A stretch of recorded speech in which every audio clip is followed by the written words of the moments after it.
TV. जादुई जूते। पवन अपने दादाजी के साथ एक छोटे से गांव में रहता था। पवन, मैं बूढ़ा हो गया हूँ और मैं कोई काम नहीं कर सकता, इसलिए मैं कुछ धार्मिक स्थानों पर जाना चाहता हूँ, तो अब तुमको अपनी आवश्यकताओं के लिए काम करना होगा। ठीक है दादाजी, आप सुरक्षित जाकर वापस आओ। घर में एक बक्सा है, यदि तुमको कोई समस्या होती है तो बक्से में रखी चीज का उपयोग करना, यह तुम्हारे सिवा किसी को लाभ नहीं देगा। ठीक है दादाजी। पवन एक खेत के मालिक के पास नौकरी मांगने गया। कृपया मुझे आप कुछ काम दीजिए। यहाँ सभी कामों के लिए लोग हैं, लेकिन नारियल के पेड़ पर चढ़ने वाले और नारियल तोड़ने वाले नहीं हैं। क्या तुम यह काम कर सकते हो? हाँ, मैं यह काम करूँगा। ठीक है, कल नारियल के खेत में जाना और नारियल तोड़ना। जी, मैं कल जाऊंगा। मुझे नहीं पता कि पेड़ पर कैसे चढ़ते हैं, लेकिन मैंने उनको कहा कि मैं कल काम को आ जाऊंगा, तो मैं अब क्या करूं? पवन घर आया और घर के पास वाले नारियल के पेड़ पर चढ़ने का अभ्यास करने की कोशिश की, लेकिन बहुत मेहनत करने के बाद भी वो पेड़ पर नहीं चढ़ सका। अगले दिन मैं पेड़ पर नहीं चढ़ सकता, अब मैं क्या करूं? देखता हूं कि दादाजी ने बक्से में क्या रखा है। अगर मुझे उस बक्से से पैसे या सोने के गहने मिलते हैं तो मैं एक अच्छा व्यवसाय शुरू कर सकता हूं। पवन ने बक्सा खोला और देखा कि बक्से में केवल एक जोड़ी जूते हैं। मेरे पास जूते नहीं हैं। मैं इन्हें पहनकर पता लगाऊंगा कि क्या बाहर कोई और काम है। जूते पहनने के बाद वो बहुत दूर चला गया और एक आम के पेड़ के पास खड़ा हो गया। मुझे नौकरी तो नहीं मिली और अब मुझे बहुत भूख लगी है। अगर मुझे पता होता कि पेड़ पर कैसे चढ़ना है तो कम से कम मैं कुछ आम खा सकता था। जब उसने ऐसा सोचा, वो तब तुरंत उड़ने लगता है और आम के पेड़ के डाली पर खड़ा हो जाता है। पेड़ पर कुछ फल तोड़ने के बाद वो जादुई जूतों की शक्ति के साथ नीचे आ जाता है। फिर वो नारियल के खेत में गया। वो जादुई जूतों की मदद से पेड़ पर चढ़ गया और ढेर सारे नारियल तोड़ लिए। उस समय खेत का मालिक वहां पहुंचा। पवन, तुमने अब तक बहुत सारे नारियल तोड़ लिए हैं, तुम बाकी काम कल कर लेना, यह लो तुम्हारे पैसे। अगले दिन जब पवन काम करने जा रहा था, उसने एक लड़के को नदी में गिरते हुए देखा। मैं तैरना नहीं जानता, अब मैं क्या करूं? जैसे ही पवन ने यह सोचा, उसने पानी के ऊपर उड़ान भरी और लड़के को बचा लिया। पवन, तुमने मेरे बच्चे को नदी में डूबने से बचाया। कृपया करके यह पैसे कबूल करो। आपका बहुत बहुत धन्यवाद, लेकिन मैं यह पैसे स्वीकार नहीं कर सकता। यह हमारा कर्तव्य है कि हम खतरे में पड़े लोगों की मदद करें। मेरे दादाजी ने मेरे लिए जो जादुई जूते रखे थे वे बहुत मददगार साबित हुए और अब से मैं उनका उपयोग केवल दूसरों की मदद करने और पेड़ों पर चढ़ने में करूंगा। हम इस कहानी से यह सीखते हैं कि हमें जो भी चीजें मिले, हमें हमेशा उनका सदुपयोग करना चाहिए। मूर्ख चोर। एक बार एक छोटे से गांव में शिवा और उनकी पत्नी पार्वती रहते थे। एक रात एक चोर ने शिवा के घर से एक बकरी चुरा ली। पार्वती, यहाँ आकर देखो, हमारी बकरी गायब है। हमारी बकरी गायब है, लेकिन वो कहाँ गई है? कहीं बकरी खाने की तलाश में तो नहीं चली गई? हम इंतजार कर सकते हैं, शायद वह वापस आ जाए। 2 दिन हो गए, लेकिन बकरी घर नहीं लौटी। फिर एक रात चोर शिवा के घर आया और गाय चुरा ली। इधर देखो, हमारी गाय गायब है। पार्वती, मुझे लगता है कि कोई चोर ने ही हमारी बकरी और गाय चुरा ली। हमें पता लगाना है कि वो चोर कौन है। इन लोगों को नहीं पता है कि मैंने बकरी और गाय चुराया है। चलो देखते हैं कि कुछ और चुराने लायक है या नहीं। चोर ने शिवा के घर की खिड़की की तरफ देखा। उस समय शिवा ने चोर को देखा। मुझे लगता है कि उसी ने हमारी बकरी और गाय को चुरा ली। हमें उसे पकड़ना पड़ेगा। तब शिवा ने पार्वती को साथ जानबूझकर जोर से बात करना शुरू किया ताकि चोर को उनकी बात सुनाई दे सके। पार्वती, कल हम तुम्हारे चाचा के घर जाएंगे और 3 दिन रहेंगे और सोने के गहनों को बक्से में सुरक्षित रख दो। हाँ, यह सही है। बहुत दिनों के बाद हम अपने गांव वापस जाएंगे। कल रात घर में कोई नहीं होगा और मैं सोने के गहने चुरा सकता हूँ। अगले दिन शिवा और पार्वती ने अपने कुत्ते को घर में छोड़ दिया और फिर घर के पास वाले पेड़ के पीछे छिप गए। वो चोर दरवाजा खोला और गहने चुराने के लिए घर में घुस गया।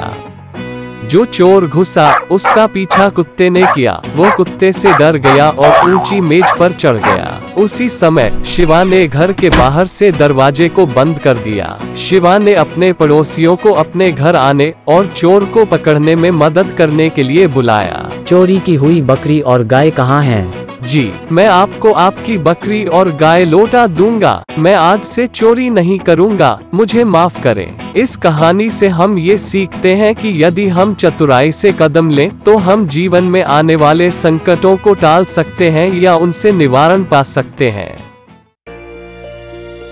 जादुई बर्तन। रामू एक किसान है।